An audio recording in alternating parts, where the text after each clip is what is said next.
எல்லோருக்கும் வணக்கங்க.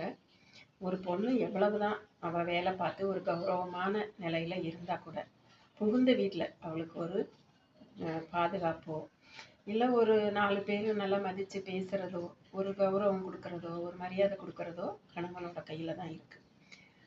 அந்த கணவன் அந்த மனைவியை எப்படி நடத்துகிறான் அப்படிங்கிறத வச்சு தான் வீட்டில் மாமியார், நாத்தனார், மச்சினர், மாமனார் எல்லாரோட பார்வையும் அவன் மேலே அந்த கணவனை வச்சு தான் இல்லை. இதை ஈஸியாக சொல்லுவாங்க, ரொம்ப சிம்பிளாக கிராமத்தில்.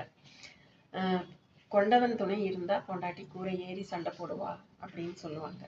அது எவ்வளவுக்குள்ள அனுபவித்து அவங்க சொல்லியிருக்காங்க அப்படிங்கிறது அவங்க நமக்கே புரியும். எப்போவுமே கணவன் பேச வேண்டிய இடத்துல மனைவிக்காக பேசணும்.